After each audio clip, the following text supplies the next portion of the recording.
जय श्रीमनारायण दोस्तों आज की इस वीडियो में हम सुनेंगे वैशाख मास महत्म के 8वें अध्याय को। तो आइए प्रेम पूर्वक सच्ची श्रद्धा के साथ भगवान श्री हरि विष्णु और माँ लक्ष्मी का ध्यान करके कथा को प्रारंभ करते हैं। ब्रह्मा जी कहने लगे कि हे यम, इसमें क्या आश्चर्य की बात है? क्यों दुखी होते हो? सद्गुणों से ईर्ष्या करना मरणांतक होता है। उसके उच्चारण मात्र से ही परम पद की प्राप्ति होती है।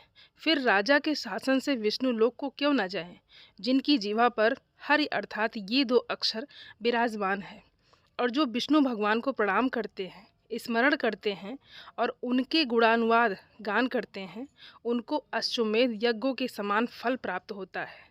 संपूर्ण पाप दूर हो जाते हैं और भगवान के प्रसन्न होने से विष्णु लोक को प्राप्त होते हैं, सायोज्यता को प्राप्त करते हैं। यज्ञ करने वाले कुरुक्षेत्र या सरस्वती में स्नान करने वालों को तो फिर से जन्म लेना पड़ता है, परंतु वैशाख मास में जो माधव भगवान के धर्मों का पालन करता है, उन पर विष्णु भगवान प्रसन्न होकर सदा उसकी सहायता करते हैं। हे शौर्य, उस राजा का प्रभाव मेरे वश में नहीं है, क्योंकि वासुदेव भगवान के भक्तों का अशुभ कहीं नहीं होता। उसको जन्म मृत्यु जरा व्याधि आदि भय नहीं व्याप्त। स्वामी के नियुक्त कार्य करने पर देहधारियों को कुछ अपराध नहीं होता है। हे यम, जब तू इस कार्य को करने में असमर्थ है तो तेरा क्या दोष है? तू शोक मत कर। ब्रह्मा जी के ऐसा कहने पर यम बहुत दुखी होकर दीन वाणी से कहने लगा कि हे तात, अब मुझे अपने काम पर जाने की इच्छा ही नहीं है।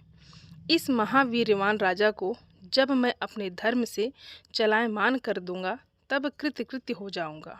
हे कृपालु, आप मेरे इस कार्य को सिद्ध करा दीजिए, तब मैं फिर से शासन करूंगा।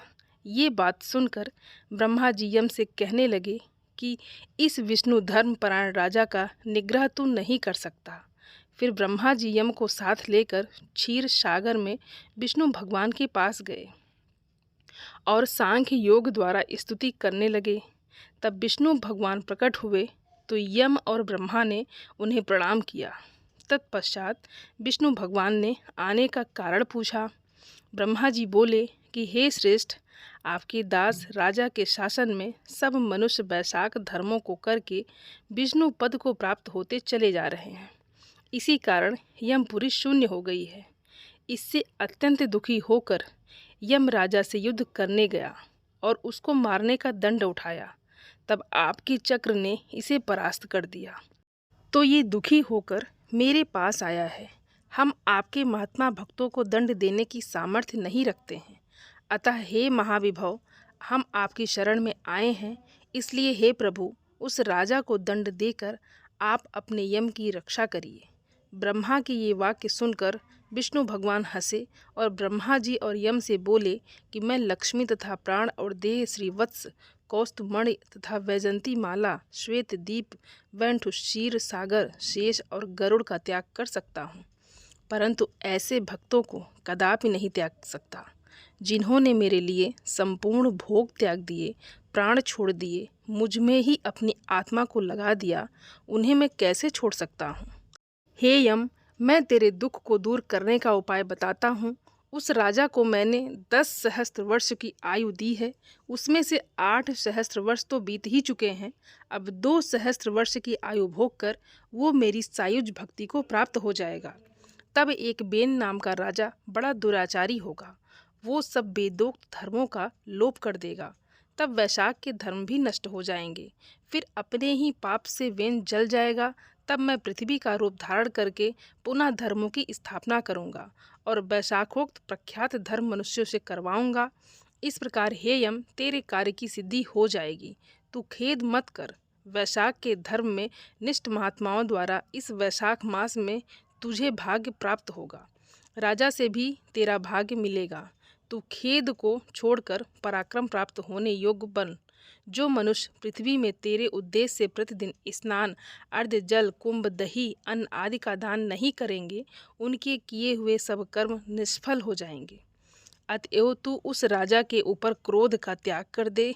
वो राजा तेरा भाग देगा, क्योंकि वो मेरा अत्यंत भक्त है और जो कोई प्राणी तेरा भाग देकर वैशाख धर्मों में प्रवृत्त हो, उनके धर्म में तू विघ्न मत करना। जो धर्म के पालन करता तुम्हें छोड़कर केवल मेरा ही भजन करे, उनको तुम मेरी आज्ञा से अवश्य दंड देना। उस राजा से तुम्हें भाग दिलाने के लिए मैं अभी सुनंद को भेजता हूँ। वो वहाँ जाकर तुम्हें भाग दिलवा देगा। तब भगवान ने यम के सामने ही राजा को समझाने के लिए सुनंद को भेज दिया, जो राजा को समझाकर पुनः भगवान के पास ही आ गया। ऐसा यम को आश्वासन देकर विष्णु भगवान वहीं अंतर्ध्यान हो गए तथा ब्रह्मा भी यम को समझाकर आज्ञा देकर चले गए। यम भी कुछ प्रसन्न होकर अपनी पुरी को चला गया।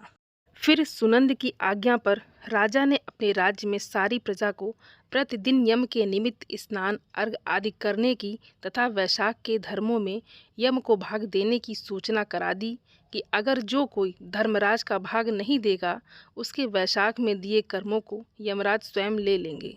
वैशाख की पूर्णमासी के दिन पहले धर्मराज के लिए घड़ा, दही तथा अन्नदान करना चाहिए। फिर पितृेश्वरों के निमित्त, गुरु के निमित्त पीछे जनार्दन, मधुसूदन, भगवान के निमित्त उनकी प्रतिमा बनवाकर धर्म के चलाने वाले गरीब ब्राह्मण को शीतल जल, दही, अन्न, तांबूल, दक्षिणा और फल कांसे के पात्र में रखकर अर्पण करने चाहिए। और राजा स्वयं भी ऐसा ही करने लगा। तत्पश्चात राजा अपनी शेष आयु को पूरी करके यथेष्ट भोग, पुत्र पौत्र आदि समेत बैकुंठ को चला गया। फिर बेन नाम का एक महानीच राजा हुआ।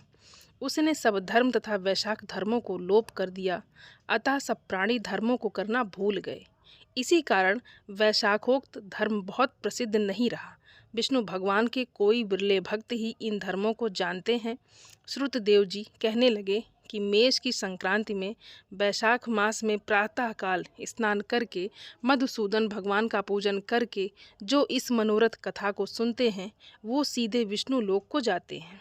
और जो दुर्बुद्धि होती हुई कथा को छोड़कर अन्य कामों में लग जाते हैं, वे तो रोकर नरक में जाकर पिशाच क्यों नहीं पाते। यहाँ पर हम एक प्राचीन इतिहास कहते हैं, जो पाप दूर करके पवित्र करने वाला है। प्राचीन काल में गोदावरी के किनारे ब्रह्मेश्वर क्षेत्र में ब्रह्मनिष्ठ बड़े परमहंस दुर्वासा ऋषि के 2 शिष्य रहते थे। वे सदा उपनिषद शास्त्रों में निष्ठावान थे। उन्हें किसी से कुछ अपेक्षा नहीं थी। भीख मांगकर जो कुछ भी मिलता था, उसी को खाकर पर्वत की गुफा में रहते थे।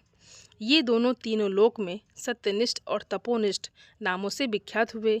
इनमें सत्यनिष्ठ तो सदा कर्मों को करता हुआ भगवान की कथा सुनने और सुनाने में तत्पर रहता था, परंतु पुण्य रूपी कथाओं की व्याख्या के सुनाने के समय संपूर्ण कर्मों को भी छोड़ देता था तथा कथा समाप्त होने पर अपने नित्य कर्म करता था। वो बिना कथा श्रवण किए अन्न ग्रहण नहीं करता था।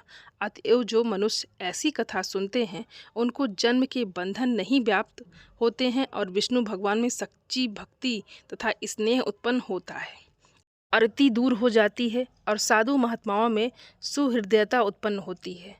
सत्व बुद्धि से वेद में मति उत्पन्न होती है। निरंजन निर्गुण ब्रह्मा उनके हृदय में आकर विराजते हैं।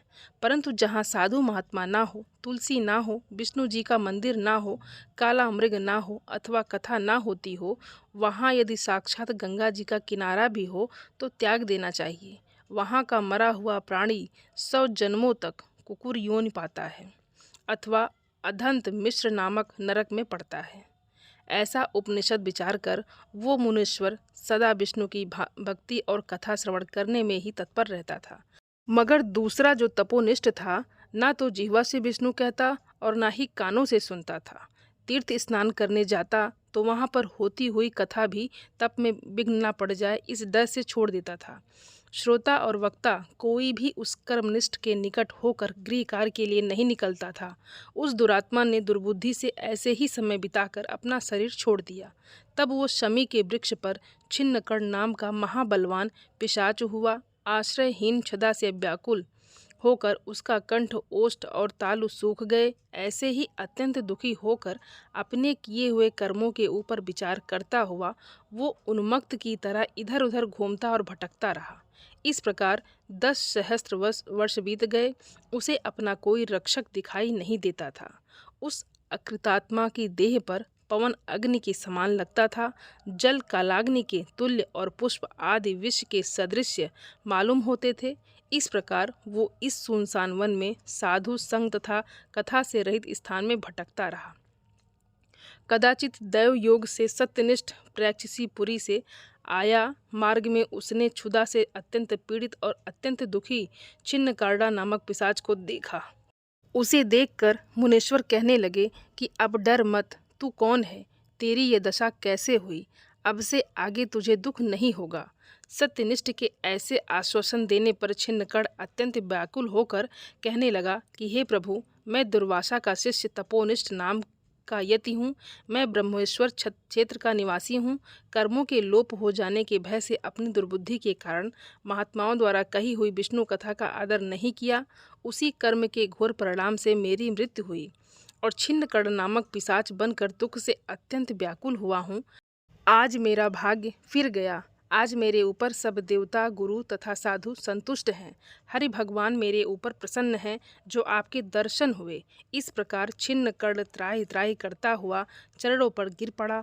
तब महायशस्वी सत्यनिष्ठ ने उसे दोनों हाथों से उठाकर अपने सुकृत का पुण्य और वैशाख महात्म को क्षण भर सुनने का फल दिया, जिससे उसके पाप तत्काल दूर हो गए और पिशाच की योनि छोड़कर दिव्य देह धारण करके महामुनि की परिक्रमा करी और फिर प्रणाम करके दिव्य विमान में बैठकर विष्णु लोक को गया और सत्यनिष्ठ पैथी नसीपुरी को गया तथा बारंबार महात्म श्रवण की चिंता करने लगा। श्रुतदेव जी बोले कि जहाँ शुभ फल देने वाली, सब लोगों के पाप को दूर करने वाली विष्णु भगवान की कथा होती है, वहाँ सब तीर्थ और अनेकों क्षेत्र आ जाते हैं तथा वहाँ के निवासियों को मुक्ति प्राप्त होती है। इसमें कोई संदेह नहीं है। तो आज की कथा यहीं पर समाप्त होती है और आप सभी सनातनी भाई बहनों से मेरा विनम्र निवेदन है, मेरे चैनल को सब्सक्राइब ज़रूर कर लें और वीडियो को लाइक और अपने फैमिली फ्रेंड के साथ शेयर ज़रूर करें। आप सभी को जय श्रीमन नारायण। धन्यवाद दोस्तों।